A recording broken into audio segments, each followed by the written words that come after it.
Siti Hawa, diciptakan Tuhan konon berasal dari tulang rusuk Adam, lalu menjelma menjadi sosok makhluk Tuhan dengan karakter keperempuanannya, atau feminin. Senanglah kemudian perasaan Adam, sebab ada sosok yang selalu berada di sisinya dengan segala ketundukan yang penuh terhadap Adam. Tapi ada yang kurang, mengapa bentuknya masih sama? Bagaimana cara membedakan yang mana Adam dan mana Hawa? Maka terciptalah suatu pembeda antara laki-laki dan perempuan.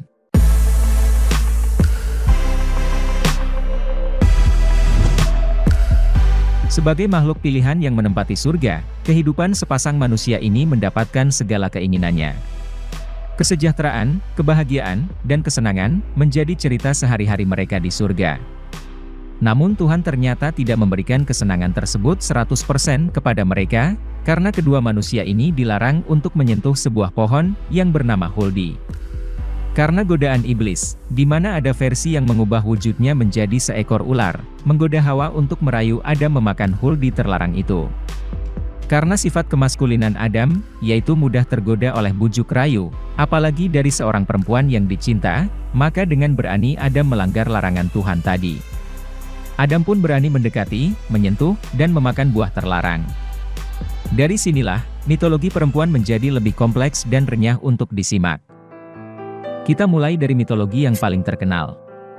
Ketika Adam memakan buah terlarang itu, di saat sampai di tenggorokan, Adam tak sanggup menelannya untuk sampai ke pencernaan. Maka, kunyahan Huldi kemudian berubah menjadi benjolan kecil di daerah leher Adam. Secara anatomi tubuh, ini kita sebut sebagai jakun, atau buah jakun bagi pria. Sebagai pasangan yang baik, Adam menawarkan kepada Hawa untuk mencicipi juga buah terlarang itu. Karena permintaan sang pujaan hati, Hawa tak malu-malu untuk segera mencoba memakannya. Giginya yang rapi mulai mengunyah buah tersebut, dirasa-rasa sungguh enak nian rasa buah ini.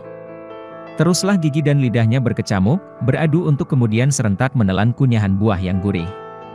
Kunyahan buah itu sampai di tenggorokan Hawa, dan segera meluncur menuju bagian di bawah tenggorokan. Sebelum sampai di lambung, ternyata buah yang dikunyah itu tak mau beranjak, dan terus diam di tubuh bagian dada Hawa. Maka tumpukan buah huldi yang dikunyah oleh Hawa tersebut, mendadak tumbuh menjadi gumpalan daging yang menonjol. Tonjolan di wilayah dada Hawa itu, kemudian dikenal dengan nama payudara.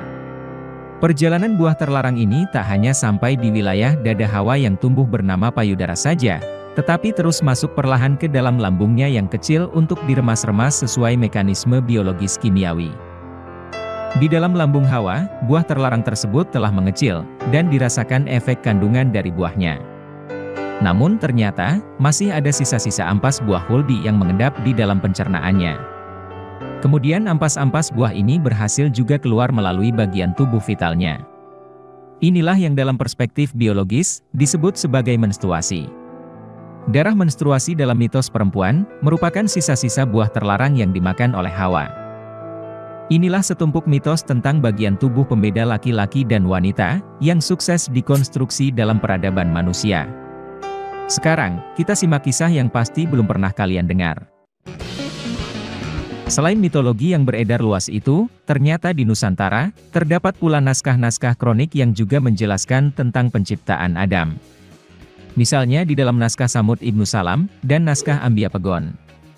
Umumnya, naskah berisi kisah Adam ditulis menggunakan turunan aksara Arab, seperti aksara Pegon, dan Arab Melayu, atau Jawi. Hal menarik dijumpai di Sumatera, yakni kisah Adam justru ditulis dalam naskah lokal beraksara Ulu, yakni aksara turunan Sumatera kuno.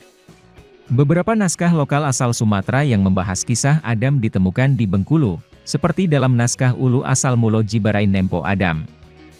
Tidak hanya di Bengkulu, naskah lokal yang berisi kisah Nabi Adam ditemukan pula di Kerinci. Naskah tersebut ditulis menggunakan surat incung, atau aksara lokal Kerinci, yang masih kerabat dekat dari aksara Ulu di Bengkulu. Naskah yang dimaksud, diberi nama naskah ini Asan Pulung.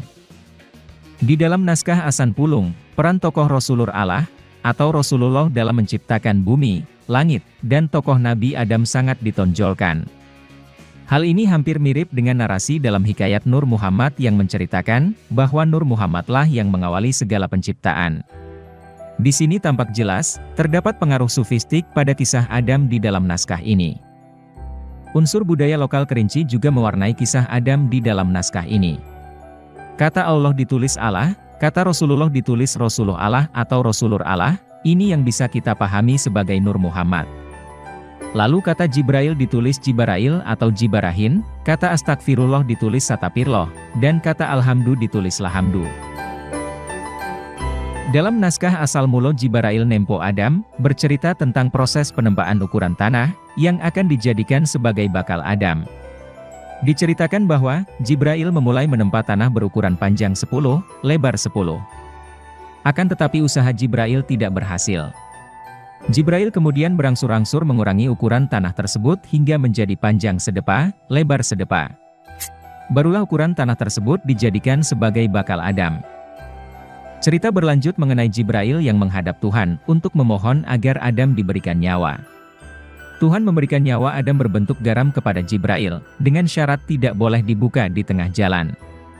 Akan tetapi, Jibrail membuka garam tersebut di tengah perjalanan, dan mendapati garam tersebut tidak berisi. Jibrail kembali menghadap Tuhan untuk meminta nyawa Adam, kali ini Jibrail mematuhi perintah Tuhan dengan tidak membukanya di perjalanan. Jibrail kemudian menyuapkan garam tersebut kepada Adam, hingga ia bernyawa. Sementara, naskah ini Asan Pulung, memiliki versi yang berbeda. Disebutkan, sebelum bumi langit seisinya ini jadi, maka Rasulur Allah dititahkan Allah Ta'ala menjadikan bumi 4 mandarab. Maka, Allah bertitah kepada Rasulur Allah. Dipijak badannya, kemudian muncul tanah dan diberikan kepada Jibrail. Tanah itu dibagi 3 oleh Jibrail. Yang pertama dihamburkan ke bawah, maka menjadi bumi seperti terbangan kapas. Yang kedua dihamburkan ke atas, menjadi langit. Yang ketiga, menjadi Adam. Rasulur Allah kemudian menitikkan air matanya, maka jadilah sosok bumi 4 mendarab menjadi seperti bayang-bayang. Adam lalu ditepuk ubun-ubunnya, untuk memasukkan nyawa. Setelah bernyawa Adam lalu bersin, dan mengucaplah hamdu. Singkatnya, Adam juga memakan makanan terlarang. Namun waktu memakannya, sebelum Hawa diciptakan. Hal yang paling menarik, adalah narasi penciptaan payudara, atau buah dada pada Adam yang terjadi belakangan. Setelah tubuh Adam sempurna dan bernyawa, Rasulur Allah kemudian memerintahkan Jibrail mendirikan 2 mijan, atau tugu batu di tubuh Adam. Hal itulah, yang menyebabkan Adam dan keturunannya memiliki payudara. Sebagaimana bunyi teks, muka dirikan mijan yang 2 oleh Jibarain di badan Adam itu. Itu asan kita bara susu. Artinya, maka didirikanlah mejan yang 2 oleh Jibrail di badan Adam itu.